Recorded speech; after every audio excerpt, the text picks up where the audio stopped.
The spotlight. I'm not really used to this. I actually feel slightly overwhelmed about standing here in front of you talking about humility. When Carmen and Ana Luisa approached me to talk about this subject, I thought, no way. What do I know about humility? And in fact, my husband almost fell from his chair when I mentioned that I was asked to talk about this subject. But then I realized that it does have a link to things that I have been exploring and learning in the past years related to yoga. So I thought, okay, let's do it. Maybe this is a subject that interests others as well. But just to give you a little bit of my background, in case you're wondering why she's standing there on the stage talking about humility, my journey, in a nutshell, I will be 50 years old next week, so I'm from 1965. And I come from Finland, so I never worked in Finland. I grew up there, I studied there, but then I moved to Amsterdam. My first job was in Amsterdam. And I spent 10 years in the automotive industry. So I was with Nissan and later with Chrysler. That's how I ended up here in Belgium. So in 96, I came, those who are old enough to remember, that was Chrysler before the Daimler. So they had their headquarters in Woluwe in Brussels, and I worked there. So 10 years of total workaholism in automotive industry. My last job was dealer development manager for Chrysler and Jeep for Europe. So basically looking after quality standards, operating standards, business management systems of garages and showrooms around Europe. But at some point I was afraid I get a stamp cars and nobody else will want me ever. So I left the industry and I went into management consulting. Most of you will have heard of Deloitte Consulting. I was here in the Belgian practice. I was a senior manager, living out of the suitcase most mornings, on Mondays, catching the 7 a.m. flight to spend my working week in Frankfurt or Milan or London or whatever, coming back on Friday to do laundry and to sleep my exhaustion, and then Monday morning, catch the next plane.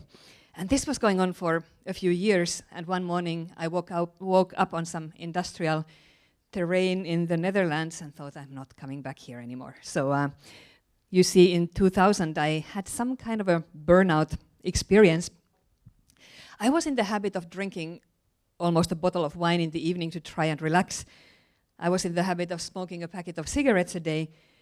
My belly was so bloated, I looked like I was 7 months pregnant because I had mostly white baguette sandwiches from gas stations for lunch, rushing from one meeting to another. But worst of all, I think I was taking beta blockers for high blood pressure, which was simply stress-induced blood pressure. And then it happened a couple of times that I fainted after work. And one time especially, I remember lying on the floor in a shopping mall somewhere in the Netherlands and people slapping my face going, should we call an ambulance? And I was looking at them like, who are you? Where am I? And then I thought, I'm 35. I'll be dead by the time I'm 50 if I continue like this. So something's got to change. And I took a sabbatical, and my then boyfriend, now husband, bought me a book on yoga because I had some weird intuitive feeling that it will be good for me. And that's how I got into yoga. I started practicing myself. Then I found a good teacher later. Didn't go back to that job anymore. Long story short, in 2007, I started my own company, Change Matters. So I started on a freelance basis offering change management consulting, which is what I had done in a big firm earlier, and also doing management trainings, facilitation of team buildings, something I call team troubleshooting. So if a team is not working very well together, then interviewing everybody, trying to understand what their patterns are, and then confronting them with those patterns and facilitating some talks out of that. But I got more and more interested in yoga. In 2008, I got myself certified as a yoga teacher. I went to the US. I study with a teacher called Yogi Hari. Sounds very guru-ish. He is he's a really classic guru with a long beard and white robes and stuff like that. So I got my yoga teacher certification. One thing led to another. I first gave yoga classes to a couple of friends in my living room, and some years later, in 2010, I started a yoga studio not far from here, actually in the neighborhood, Sampurna Yoga Studio. I could never have done that on my own, so I'm very grateful to Erwin Eknat, my yoga business partner with whom I run the studio. He's a saxophone player and artist, and I'm the business person, so I think we complement each other quite nicely. He's never heard of Excel sheets and things like that, so the administration is my stuff while he's very talented at other things. So the studio is running well. How does that link to humility? And why should I, as a yogi, be talking about humility? Let me ask, who in the room already practices yoga? There are quite a few yogis, but just for the benefit of those who don't, the practice of yoga is done in order to calm your mind. Have a peaceful mind, not so busy mental chatter going on all the time, but calm mind.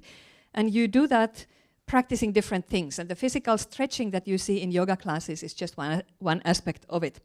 So physical exercise, of course, all these different yoga postures to keep your body healthy, to make sure the body is not an obstacle to your peace of mind.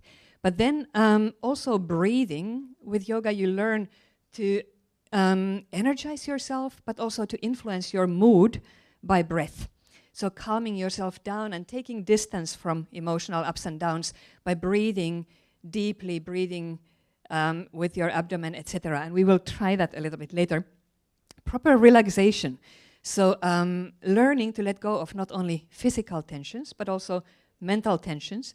And then what you eat is very important for your peace of mind as well. So eating a mainly plant-based, easily digested diet, and positive thinking and meditation. So these 5 things are sort of the principles of yoga for good health and peace of mind. So what does that have to do with humility? In yoga, we learn that we are not our ego. We are not what we see and think that we are. So when you look in the mirror, you see yourself and you identify with what you see. But yoga philosophy tells us that we're much more than that. We are inhabiting this body and having these thoughts, but we are our spirit, we are the soul. One of my teachers says, yoga is living your life with as little ego as possible. So ego means disruption to your peace of mind. So that's why I put this thing here, ego is not your amigo. So ego creates separation. I looked in Wikipedia what's the definition of ego, and it said there, ego, between brackets, religion, is as defined in various religions in relationship to self, soul, etc. So ego is actually something else than yourself. Ego is our perception of what we are in separation from everything else. So me, myself, and I. This is my job, my project, my invention, my child, my husband. So, and I am different from him. I'm better, I'm not as good, whatever. So creating that separation. And yoga says identifying with that is wrong identification. Because if you identify with your status, I'm a manager or I'm a teacher or whatever, next year you might not have that job anymore.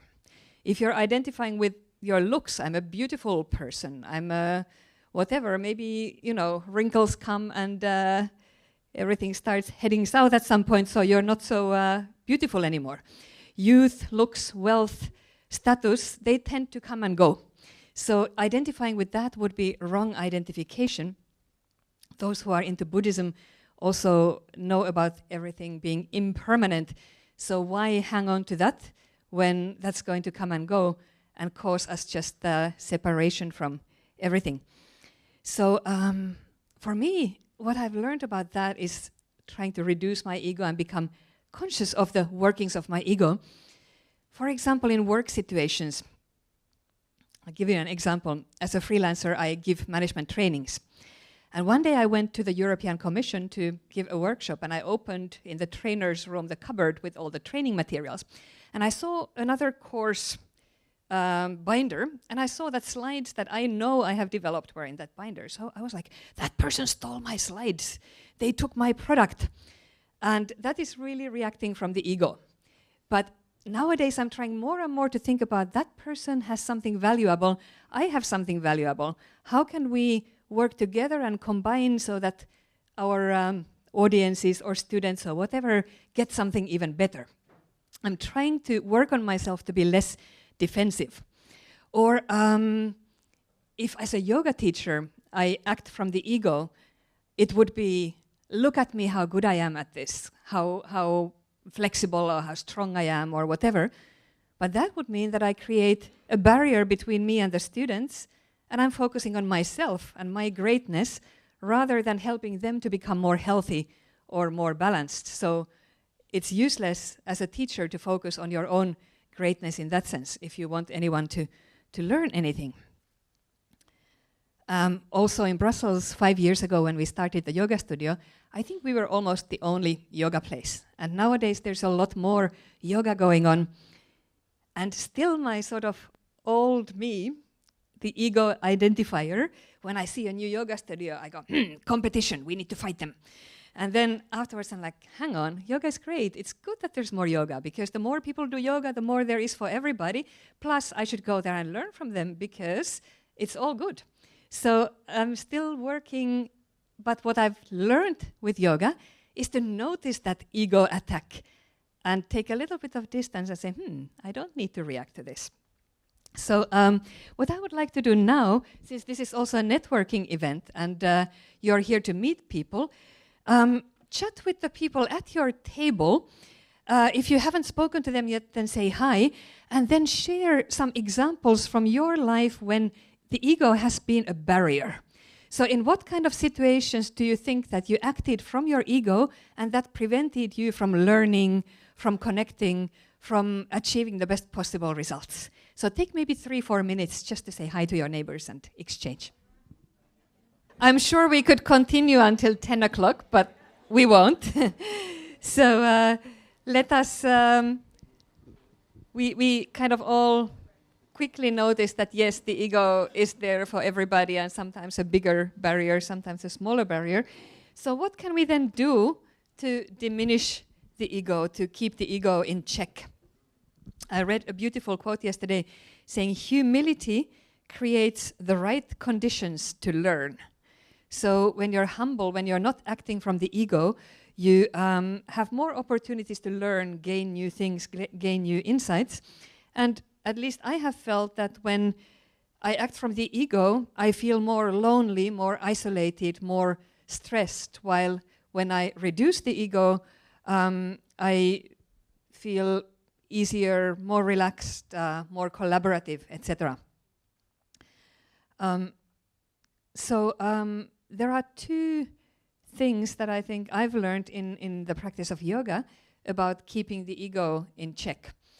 Yoga philosophy tells you, especially in the Shivananda tradition that I have studied, that a good way to reduce your ego is karma yoga. The gentleman you see on the slide is called Swami Shivananda, who was the teacher of my teacher. So in yoga, things tend to go in lineage. And he came up with this slogan of serve, love, give, purify, meditate, realize. So karma yoga is selfless service, helping without wanting anything in return, helping without even wanting to be seen as the kind person who helps. So not wanting any praise or recognition or anything, just doing what needs to be done. I was in a yoga retreat some years ago, and there was this discussion about household tasks. I'm not sure in how many households that's an issue, but in my household, it was a major issue. We had regular shouting matches about who should empty the dishwasher and who should take the garbage out. But it wasn't me who raised this point. Some other person raised this point. You know, what should I do if I feel that I do so much more than my partner? And the teacher said, change your mind, serve. And I was like, what a crazy thing to say. It's very important that we do things 50-50 and that, it's not fair if I do more, etc. But now I've learned to look at it. The practice of yoga, anything that brings harmony or purity to your life will give you more peace of mind. So I started practicing service at home. So instead of opening the dishwasher and going, he hasn't emptied it again, I just started singing Om Namah Shivaya and emptying the dishwasher. And sometimes it went with good intention. Sometimes I had to force myself to do it. But as I did it more and more, I realized that it works. I don't know if it works for him, but it works for me. Because I feel much less agitated about such things. I have much more peace of mind with such things. So the fact that I'm controlling my ego brings more harmony to the entire family. So I think it's worthwhile. So I highly recommend serving. And you don't need to join some kind of charity organization to serve your community. Of course, you can go to India and work in an orphanage or something, but I think there's lots of people needing help much closer to you. So your neighbors, your family members, your colleagues, your friends, help whoever can be helped and contribute without expecting anything back. The intention is what matters, wanting to do it, sincerely wanting to do it. Now the other it's almost more like a technique of keeping your ego in check would be, first of all, cultivating awareness that it's there. So cultivating awareness of your body and your mind. Noticing in your body, for example, where something is tightening when you get irritated or defensive or whatever. Maybe the breath gets more shallow, maybe the belly feels tense. Different people feel it in different places. But also your mind, noticing when you're about to say something or react in a way that comes really from the ego and not anything else. So choosing to let go. When you notice, you have this little window of time when you can decide not to react. So would everybody be in agreement to do a little breathing and concentration exercise right now? You can run away if you think it's too weird, but I promise it's going to be very easy.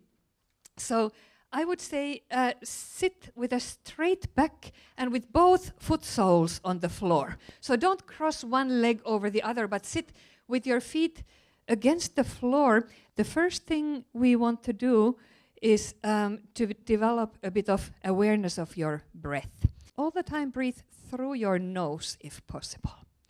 So exhale deeply through your nose and pull your belly button towards your spine. So contract your belly. And then inhale and push the belly out a little bit. Move the belly outwards. And then exhale again, draw the belly into the spine. Continue a couple of times like that. Breathing with the belly is sort of the foundation of the yogic breathing exercises. And to me, that's something I do. For example, if I'm in a traffic jam and everybody's pushing in front of me and I feel myself getting agitated, I start to breathe into my belly. In the supermarket, if I've chosen the wrong kassa queue and all the other queues seem to go faster, I start to breathe into my belly. So that's really sort of the SOS breathing exercise for me if I feel myself getting upset. Physiologically, long exhalation, when your exhalation is longer than your inhalation, it induces relaxation in your central nervous system as well. So if you exhale very long, you calm yourself down. Literally, your heart slows down. I'm not sure, I come from Finland, so I'm into this kind of sports, but do you know the sport biathlon, where you cross-country ski and shoot? So anyway, there, when you first skied like hell and then you stop at the shooting station, they use this technique to slow down their heart rate so that they can concentrate on the target. So long, long, long exhalation. So that's your go-to trick when you get agitated by the ego. Do we have time for another 5-minute exercise, or should we, because I can see that it's 34 past. Okay, so let's do another thing, which you actually see on the picture here as well, because it's a very calming thing, and I think if you're going through stressful times, And that's something you could do every morning before you go to work. Or you can go to the bathroom at work to do that. Maybe even at your desk, but mostly privacy. It's called alternate nostril breathing. And it's something that balances the energies in your body and calms you down. So if you want to do the real thing, take your right hand in the Vishnu Mudra, meaning bend your index finger and middle finger of your right hand. If that seems way too complicated, then use any fingers, okay? So don't get stressed about that. What you want to do is close your right nostril and left nostril at times. So what we'll do is we simply breathe in one side and out from the other. We don't do any breath retention like we do in some yoga classes. So again, sit up with both feet on the floor and sit up with a straight back. You could close your eyes and exhale normally completely. Close your right nostril and inhale left.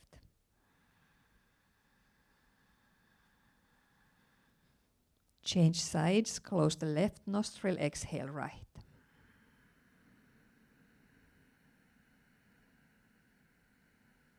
Stay right, inhale.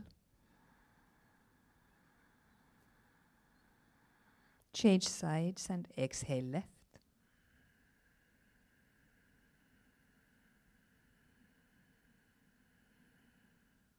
Inhale left.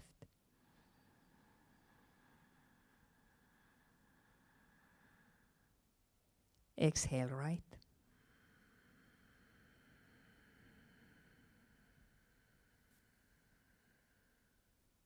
Inhale right.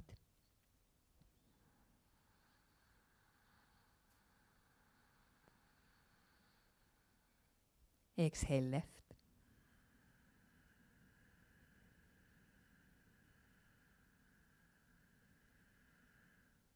Inhale left.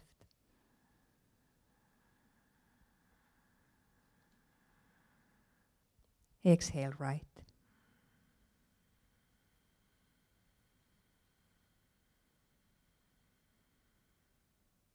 Inhale right.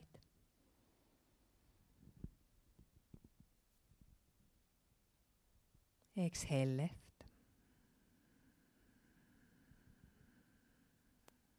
Lower your hand down and take a slow, deep inhalation.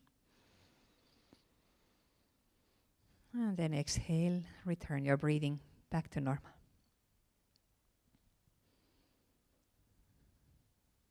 How does that feel? Anybody feeling a bit calmer? Maybe you were very calm already to begin with. But this is another thing that is a very simple thing to do, costs you 5 minutes, and if you practice it regularly, it will become easier and easier, and it truly calms you down. Both physically and mentally, it calms you down. And then when you're calm, you can make choices about your reactions. You can choose to react from the ego, or sometimes not. But I think the fact that you develop awareness gives you the choice.